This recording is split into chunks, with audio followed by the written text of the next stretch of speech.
신종 코로나 바이러스 감염증 확진자의 증가로 정치권도 분주한 움직임을 보이고 있는데요. 네, 더불어민주당과 정부 청와대가 국회에서 회의를 갖고 예비비 투입 계획을 발표했는데요. 국회 연결합니다. 최지숙 기자. 네, 오늘 오전 열린 당정청 협의회에선 신종 코로나 사태와 관련한 대응책이 논의됐습니다.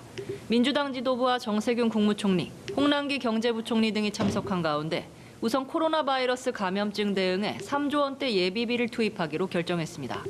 홍익표 수석 대변인은 협의 결과 브리핑에서 가용 예비비 3조 4천억 원을 적재적소에 신속하게 활용하겠다고 밝혔습니다. 경제적 피해와 관련해선 주 2회 관계장관 회의를 열어 업종별 지원 방안을 마련하기로 했는데요. 민주당은 코로나 피해 기업에 대한 국세 납부 연장, 세무조사 유예와 같은 보호 조치를 정부 측에 요청했습니다. 중국 후베이성 이외 지역에 대한 추가 입국 금지 조치는 오늘 논의되지 않았지만 중국 상황을 보면서 검토에 나서겠다는 입장입니다. 한국당도 황교안 대표와 우한폐렴 대책 TF가 대한의사협회를 방문해 전문가들과 감염 대책을 논의하는 등 촉각을 곤두세우고 있습니다. 또 마스크와 손세정제 구매 비용에 대한 세액 공제, 저소득층 마스크 보급 확대 등 보건 안전 공약을 발표하기도 했습니다. 자유한국당 비례대표용 위성정당이죠. 미래한국당이 오늘 공식 출범했는데 이 소식도 전해주시죠. 네, 그렇습니다. 오늘 오후 국회 도서관에서 미래한국당 중앙당 창당대회가 열렸습니다. 미래한국당은 준연동형 비례대표제 통과에 따라 4.15 총선에서 비례대표 의석을 확보하기 위해 만든 한국당의 위성정당인데요.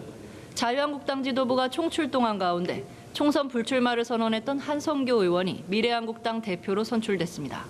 황교안 대표는 축사에서 소속을 불문하고 정권 심판의 대의를 위해 손잡고 달려가겠다고 강조했습니다. 하지만 행사장은 원외 인사 난입으로 한때 아수라장이 되기도 했습니다.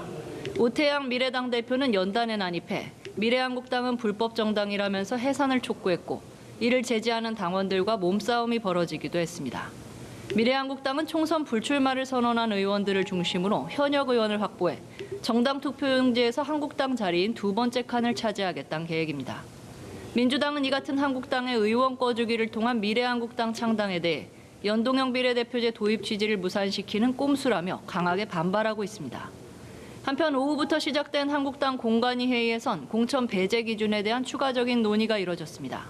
황교안 대표의 출마지도 곧 결정될지 관심이 쏠리는 가운데 일각에선 정치 신예나 김병준 전 비대위원장이 종로에 출마하고 황 대표가 비례대표나 타 지역으로 출마할 가능성도 나오고 있습니다. 한편 종로 출마를 확정한 민주당 이낙연 전 총리는 오늘 오후 종로에서 7대 종단 지도자 예방을 이어가며 표심을 다집니다. 지금까지 국회에서 전해드렸습니다.